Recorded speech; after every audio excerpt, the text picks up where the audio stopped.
আর নয়। রত্ন বিপ্লবের সঙ্গী হন Maa Sharada gems and jewellery. GSI পরীক্ষিত গ্যারান্টিযুক্ত রত্ন ন্যায্য দামে কিনুন। জানুন 100-রও বেশি উপরত্নের কার্যকরী গুণ। আজই ফোন করুন 9674112646 নম্বরে। ফোনে ফ্রি ভাগ্য বিচার। যে কোনো রত্ন ক্রয়ে জ্যোতিষ বিচার সম্পূর্ণ বিনামূল্যে। জ্যোতিষীদের বিশেষ আমন্ত্রণ। নমস্কার। সত্যিকারের গ্রহরত্ন খুঁজে পাওয়ার একমাত্র বিশ্বস্ত অনুষ্ঠান Maa Sharada gems and jewellery present রত্নের সন্ধানে অনুষ্ঠানে অনেক অনেক স্বাগত আপনাদেরকে। আপনাদের সঙ্গে রয়েছি আমি মোনামি। রত্নের সন্ধানে অনুষ্ঠানের মধ্যমণি যিনি, যার কাছে এসে নির্ভয় নিঃসংকোচে আমরা খুঁজে পাই সঠিক রত্নের সন্ধান, স্বাগত জানাবো তাকে। আমাদের সঙ্গে উপস্থিত রয়েছেন রত্নের সন্ধানে অনুষ্ঠানের মধ্যমণি শ্রী দেবজিৎ মজুমদার। নমস্কার দাদা। নমস্কার। চ্যানেলকেও ধন্যবাদ এবং আমাদের যারা শ্রোতা দেখছেন, যারা দর্শক, তাদেরকেও অসংখ্য ধন্যবাদ, শুভেচ্ছা। দর্শক বন্ধুরা, বলবো তারা বেশ খুশি, কারণ আপনাকে ফিরে পাচ্ছেন লাইভ অনুষ্ঠানে। মাঝে অনেকটা সময় আপনাকে পাওয়া যায়নি, তখন কোনো এক বছর 1.5 বছর বাদে বাদে সব নতুন নতুন প্রোগ্রাম আসে এবং যারা প্রোগ্রাম দেখে তারা বা যারা আমাদের কাছে আসে, দাদা আপনার তো লাইভে ফোনে পাওয়াই যায় না, এই অভিযোগ আমাকেও শুনতে হয়। একদম। এবং আমাদেরকেও কিন্তু মানে প্রত্যেক দিন আপনার অনুষ্ঠান যখন চলে সবাই ফোন করে বলেন যে আপনি লাইভে কখন আসবেন, এবং আমরা এইটুকু তাদেরকে সাহায্য করি বলতে পারি যে আপনার যে মোবাইল নাম্বার টিভি স্ক্রিনে রয়েছে সেটা তাদের জন্য সব সময় খোলা আছে, এবং সেই মোবাইল নাম্বারে ম্যাক্সিমাম টাইম আমি নিজেও রিসিভ করি, তো অনেকে রিসিভ করে নি। হ্যাঁ, এবং তারা সেভাবেই যোগাযোগ করে আপনার কাছে যান, এবং অবশ্যই অনেকেই ভালো আছেন খুব। এবং একটা কথা বলি দাদা আপনাকে, আপনার অনুপস্থিতিতে আমরা কিন্তু এমন ফোনও পেয়েছি যে অনেক দূর দূর থেকে অনেকে ফোন করেছেন যে হয়তো ভেবেছেন আপনি রয়েছেন, আপনার কাছে তারা গিয়েছেন, ভেবেছেন লাইভ অনুষ্ঠান রয়েছেন, আপনাকে ধন্যবাদ জানানোর জন্য ফোন করেছেন। মানে আসতেই পারে কেন, ওরা তো ভাবছে লাইভ হচ্ছে, তারা তো লাইভ হচ্ছে বলে প্রোগ্রামে আসে। আমি আগেও বললাম, আগেও যারা এখন প্রোগ্রাম করেছি, যে প্রোগ্রামে আসার সময় হয় না। কাজের মধ্যে থাকলে বা মানুষের সঙ্গে ডিল করতে গেলে, মানুষের সমস্যার সমাধান করতে গেলে তাদের সাথে থাকতে হয়, তাদের নিয়ে পড়ে থাকতে হয়। ফলে কি হয়, এই চ্যানেলে এসে এই চ্যানেলে ও চ্যানেলে করে আমি চেম্বারের সময় দিতে পারি না। মানে সেন্টার আমাদের দমদম থেকে বেরোতে পারি না। বর্ধমানে সেন্টার হয়েছে, পূর্ব মেদিনীপুর মেচেদায় সেন্টার হয়েছে, হলদিয়াতে সেন্টার হয়েছে, মুর্শিদাবাদে সেন্টার হয়েছে। হ্যাঁ, কিন্তু ওদের ওইখানে পর্যন্ত আমরা টাইম দিতে পারছি না। হয়তো 1 মাসের জায়গায় 1.5 মাস 2 মাস হয়ে যাচ্ছে ওই সেন্টারগুলো অ্যাটেন্ড করার জন্য। ফলে এইবার এইটা দমদম সামলে, বাকি বাইরের সেন্টারগুলো সামলে এই চ্যানেলে এসে প্রোগ্রাম শুটিং করা, এইগুলো হয়ে ওঠে না। আর যারা জানে এটা প্রকৃত জায়গা, বছরের পর বছর মানুষকে পরিষেবা দিয়ে আসছে একদম স্বল্প খরচে, পকেট ফ্রেন্ডলি বাজেটের মধ্যে, তারা আমার এই পুরনো প্রোগ্রাম দেখে দেখেই মানুষ একই প্রোগ্রাম বারবার দেখে, বারবার বলে দাদা আপনার ওই পুরনো প্রোগ্রামই আমরা বারবার দেখি, এত ভালো লাগে, আপনি এত ভালো কথা বলেন, মানুষের জন্য এত অল্প খরচে নিয়ে আসতে পেরেছেন। এইটা তার জন্য আমরা বারবার আপনার এই পুরনো প্রোগ্রাম নতুন করে ভীষণভাবে কৃতজ্ঞতা নিয়ে অপেক্ষা করেন। এবং একজন বন্ধুও চলে এসেছেন আপনার সঙ্গে কথা বলার জন্য, দেখি কে রয়েছেন। নমস্কার, কে বলছেন? নমস্কার। কোথা থেকে বলছেন? কোথা থেকে বলছেন? আচ্ছা, হোয়াইট হাউসে এসেছিলেন তো? হ্যাঁ, বলুন কি নাম আপনার? কি নাম আপনার? আপনার নামটা বলুন। আচ্ছা, কি নাম? আগে নামটা বলুন, উপকারের কথা পরে আসবে। প্রোগ্রাম আমার হলেই বারবার উপকারের ফোন। আরে এমনি কথা বলে কিছু কোশ্চেন ধরার ফোন করতে পারেন তো, সবসময় উপকারের ফোন নিলে উপকার কোথাতে? কি নাম আপনার? কি নাম আপনার? নামটা কি? কি নাম? হ্যাঁ, কি নাম? অভিষেক বাবু। কবে এসেছিলেন? গত মাসে? আচ্ছা। মে মাস বা এপ্রিলের শেষ বা মে মাসের এরকম সময় হবে। আচ্ছা, যেদিন বুঝতে পেরেছি। অভিষেক সময়। আচ্ছা, কি সমস্যা নিয়ে এসেছিলেন বলুন তো? আমার কাজের সমস্যা এইটা নিয়ে এসেছিলাম যে আপনার গাড়ির বিজনেস ছিল? হ্যাঁ, গাড়ির বিজনেস ছিল, তাই তো? হ্যাঁ। আচ্ছা, তো কি মানে তখন কিরম চলছিল? গাড়ি চলছিল না, তাই তো? হ্যাঁ, গাড়ি চলছিল না, গাড়ি খুব অবস্থা খারাপ ছিল। তখন তো আপনার ট্যাক্সির বিজনেস করছিলেন তো, প্রাইভেট ট্যাক্সির? তো চলছিল না, কাজ চলছিল না, এরকম একটা কি সমস্যা নিয়ে এসেছিলেন দাদা, কাজ পাচ্ছিলাম না, ভাড়া পাচ্ছিলেন না, তাই তো? তো আমি তখন কি বলেছিলাম মনে আছে না ভুলে গেছেন? আমি কি বলেছিলাম যে স্বপ্ন দেখার দায়িত্ব আপনার এবং আপনাদের যারা চ্যানেলে প্রোগ্রাম দেখছেন, বাস্তব করার দায়িত্ব আমার সেন্টারের। স্বপ্ন আপনারা দেখে যান, বাস্তব করব আমরা এবং আমাদের সেন্টার। স্বপ্ন দেখবেন আপনারা, বাস্তব করব আমরা। এখন আপনার কি অবস্থা, ভাড়া পাচ্ছেন তো? আমি আপনাকে বলেছিলাম আজকে 2 টাকা ভাড়া পাচ্ছেন না, আপনি এটা বলে মনে করে দেখুন, আমার পুরো পরিষ্কার হচ্ছে আপনি একটু ভুঁড়ি আছে, আপনার একটু মোটা করে ভুঁড়ি আছে, তাই তো? বুঝতে পেরেছি। আপনার একটু মিষ্টি দেখতে, গোলগাল, চুলটা একটু একটু ঝুলে ঝুলে পড়ছে মাথার দিকে। হ্যাঁ, বুঝতে পেরেছি। আমি দেখুন মনে করে দেখুন, আমি বলেছিলাম যে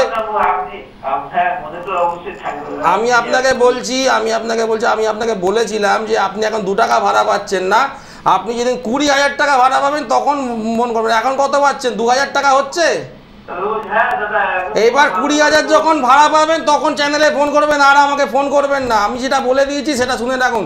2 টাকা ভাড়া পাচ্ছিলেন না তখন এসেছিলেন, এখন 2,000 পাচ্ছেন, 1-1.5 মাস হয়েছে আপনি ফোন করেছেন, তো কিন্তু তখন আমি বলে দিয়েছিলাম যে যতক্ষণ না 20।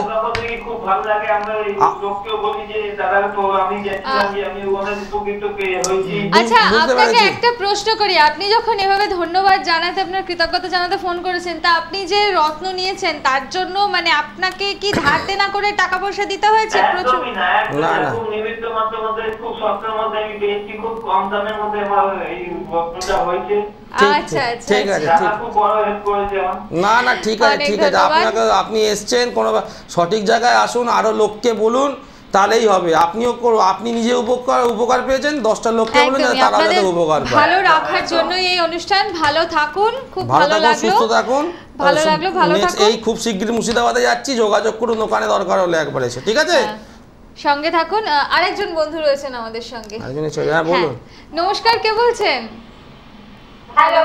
হ্যাঁ হ্যালো, কে বলছেন? কে বলছেন? হ্যাঁ, আমি সোহন চৌধুরী বলছি। কোথা থেকে বলছেন? কোথা থেকে বলছেন? আমি মধ্যমগ্রাম থেকে বলছি। মধ্যমগ্রাম থেকে বলছেন? হ্যাঁ, কোথায় এসেছিলেন? দমদমে? হ্যাঁ, দমদমে। হ্যাঁ, বলুন বলুন, কি নিয়ে এসেছিলেন বলুন। ও আমার একটু মেয়েকে নিয়ে এসেছিলাম, পড়াশোনা একদমই করতো না। 6 মাস পড়াশোনা? 8-10 মাস হয়ে গেল, বছরখানি করতে গেল, 8-10 মাস হলো। কি নাম বললেন আপনার? আমার সোহন চৌধুরী। ও, মধ্যমগ্রাম থেকে এসেছিলেন ওই দিনে। বুঝতে পেরেছি। আপনি একটা কথা বলুন, আপনি তো ওই রোগা মতো, তো খুব রোগা করে, হ্যাঁ হ্যাঁ হ্যাঁ, একটু রোগা করে। হ্যাঁ হ্যাঁ হ্যাঁ হ্যাঁ, আপনার মেয়ে, 2 মেয়ে তো? হ্যাঁ হ্যাঁ, 2 মেয়ে। আমার প্রত্যেকের কথা মনে থাকে, এইটা হচ্ছে সব থেকে বড় কথা। কেন রোগ? এখন কেমন পড়াশোনা? আপনার মাধ্যমিক দিচ্ছিল তো? হ্যাঁ, এখন মাধ্যমিক দিল, ভালো রেজাল্ট করেছে। ভালো রেজাল্ট? দেওয়ার জন্য আপনাকে ফোন করা। ভালো রেজাল্ট হয়েছে?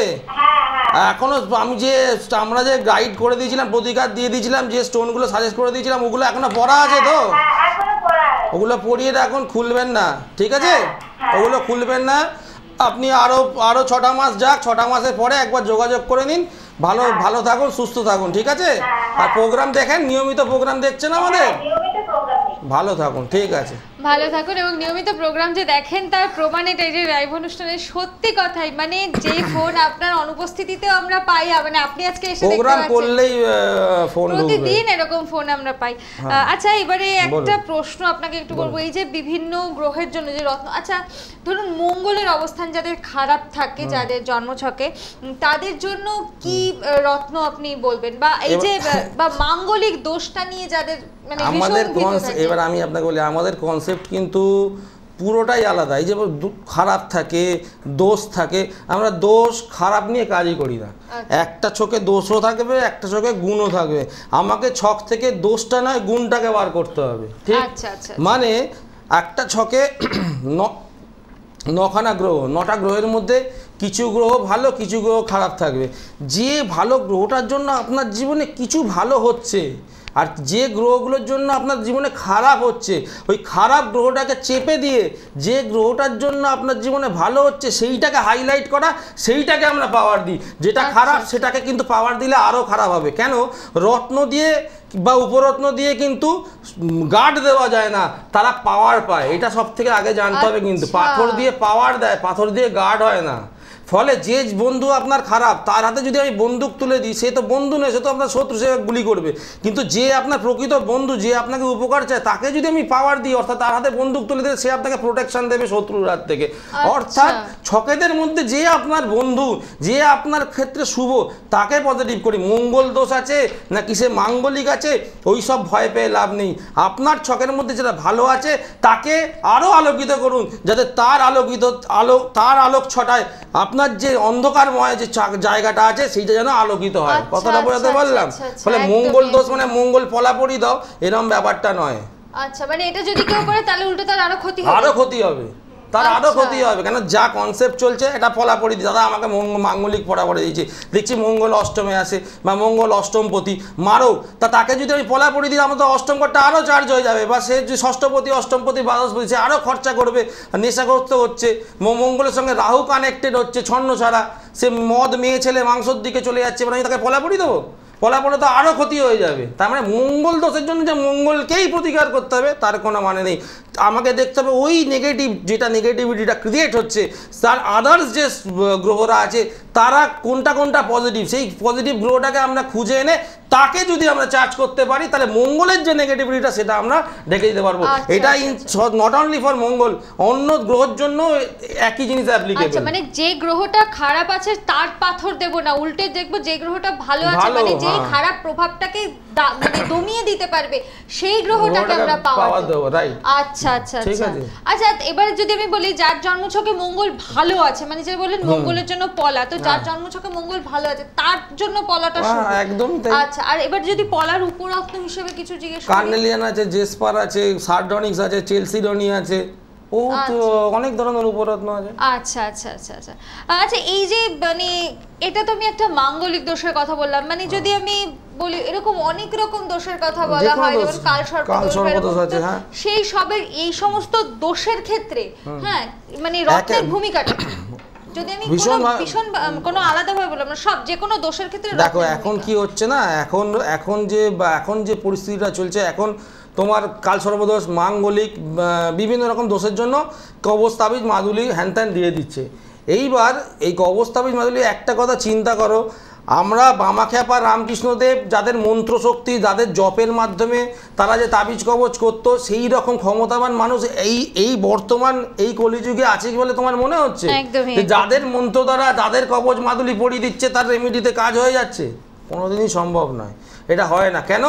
এখনকার মানুষের ভিতরে লোভ আছে, সে লোভ নিয়ে সে টাকা ইনকামের জন্য কবচ তাবজ মাদুলি করছে, ও দিয়ে কাজ হবে না। কি করতে হবে?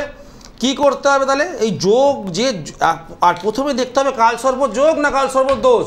আরে কালসর্প যোগ তো পণ্ডিত জওহরলাল নেহরু হয়েছিল, সচিন তেন্ডুলকার কালসর্প যোগ, তাহলে কি তারা ভেতরে ঢুকে গেছে? তারা দুটো কথার কি আলাদা মানে, কালসর্প যোগ আর কালসর্প দোষ? হ্যাঁ অবশ্যই, কালসর্প যোগ মানে কি, শনিকেতু, আমি আগের প্রোগ্রামে বলেছি শনিকেতু 180-র মধ্যে গ্রহগুলো থাকে, দ্যাট ইজ কল কালসর্প যোগ। এইবার ওই যোগ না ওটা দোষ সেটা জানতে হবে। অর্থাৎ ধরো একাদশ ঘর হচ্ছে একটা সাকসেসের ঘর, এবার আমি যদি দেখি কালসর্প হওয়ার ফলে ম্যাক্সিমাম গ্রহগুলো একাদশের ঘরের দিকে ঢুকে গেছে, বা একাদশের 5-6খানা গ্রহ ঢুকে গেছে সাকসেসের ঘরে, তাহলে কি তার ক্ষতি হবে?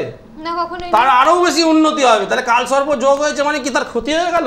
কালসর্প যোগের ফলে যদি ভালো কম্বিনেশন করে, ভালো ঘরে সব গ্রহগুলো ঢুকে যায়, আর তারা আরো রাজযোগ তৈরি করবে। আচ্ছা, ওই জন্যই তো বললাম যে নতুন জিনিস শুনলাম, পণ্ডিত জওহরলাল নেহরু, সচিন তেন্ডুলকার, সৌরভ গাঙ্গুলি সব কালসর্প যোগ। তা কালসর্প যোগ মানে রাজা করে দিচ্ছে তাদের কালসর্প যোগে। আমি তো একটা গল্প বলি যে রাবণের ছেলে ইন্দ্রজিৎ, রাবণ কি চেয়েছিল, যে যখন ইন্দ্রজিৎ জন্মেছিল রাবণ চেয়েছিল যে ওর ছকে যতগুলো গ্রহ আছে সব কটাকে একাদশ ঘরে ঢেলে দিতে, এবং ও সব কটা গ্রহকে পেরেছিল, শুধু শনিকে পারেনি।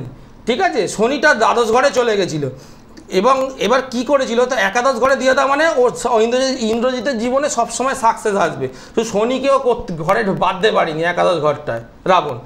শনিকে তখন কি করেছিল, লঙ্কাতে গাছে উল্টো করে বেঁধে রেখেছিল, কারণ শনির দৃষ্টি খারাপ, যেখানে দৃষ্টি পড়ে সেটা খারাপ হয়ে যায় শনির দৃষ্টি, ওই জন্য গাছে উল্টো করে বেঁধে রেখেছিল, শনির দৃষ্টিটা ওপরের দিকে যাচ্ছিল। ঠিক আছে, এবার মনে করে দেখো যখন হনুমান লঙ্কায় মানে আগুন ধরিয়ে দিয়েছিল, আগুন জ্বলছিল লঙ্কা কিন্তু ছাই হচ্ছিল না। ঠিক আছে, তখন হনুমান দেখছে কেন ছাই হচ্ছে না, আগুন জ্বলছে, দেখছে শনি একটা গাছে বাঁধা, শনিকে তখন কি করে খুলে দেয়, হনুমান দড়িটা খুলে দেয়, খোলাতে শনি যখন দাঁড়ায় ও দৃষ্টিটা পড়ে লঙ্কার ওপরে, তখন কিন্তু লঙ্কা ছাই হয়। তার মানে ওই যে একাদশ ঘরে সব গ্রহকে নিয়ে গেছে, ওটাও তো একটা কালসর্প ছিল, কিন্তু পজিটিভ কালসর্প, শুধু একটা গ্রহকে ও বাঁধতে পারেনি, সেই জন্য শনিকে বাঁধতে পারেনি, শনির দৃষ্টিতে ছাই হয়। তো এই হচ্ছে কালসর্প যোগ হলেই যে খারাপ হবে তার কোনো মানে নেই। আচ্ছা আচ্ছা আচ্ছা, আজকেও কথায় কথা একদম সময় শেষ দিকে চলে এসেছি। আর একবার বলে দিই, মেইন হচ্ছে Maa Sharada gems and jewellery Dum Dum স্টেশনের পাশেই রয়েছে, এছাড়া আরো অনেক জায়গায় রয়েছে, যেমন বর্ধমানে রয়েছে, মুর্শিদাবাদে রয়েছে, মেচেদায় রয়েছে। স্ক্রলে সমস্ত চেম্বারের ডিটেল দেওয়া রয়েছে, যোগাযোগের নাম্বারটাও রয়েছে 9674112646, 9674112646। আপনারা যেখানেই থাকুন একটু যোগাযোগ করে নেবেন, কাছাকাছি আপনার চেম্বারটা কোথায় হবে যোগাযোগ করে নিয়ে আসবেন, কারণ অবশ্যই আগাম বুকিংটা করে আসতেই হবে, এটার অন্যথা করলে কিন্তু সমস্যা হবে, এটুকুই আপনাদের কাছে অনুরোধ। বাকি যেমনটা দাদা বললেন যে আপনাদের স্বপ্ন পূরণ করার দায়িত্ব তার, এই আশা নিয়ে আজকের মতন সময়ের একদম শেষ পর্যায়ে চলে এসেছি। শেষ করার আগে আবারও দাদার কাছে আসবো, কি বলবেন দর্শক বন্ধুদের? বলছি, আবার বলি যে সৌভাগ্যকে জয় করুন, দুর্ভাগ্যকে বিদায় করুন, সাধ্যের মধ্যে প্রতিকার করুন, কবচ তাবজ মাদুলি, পকেটের থেকে পয়সা খরচ হওয়ার কোনো ভয় নেই, নির্ভয়ে আসুন, কম খরচে সাধ্যের মধ্যে চ্যালেঞ্জ সহ গ্যারান্টি সহ প্রতিকার করার দায়িত্ব আমাদের এবং আমার সেন্টারে। নমস্কার, ভালো থাকুন সবাই। ফিরে আসবো আবারও দাদাকে সঙ্গে নিয়ে আপনাদের মাঝখানে। সবাই সুস্থ থাকুন, ভালো থাকুন, নমস্কার।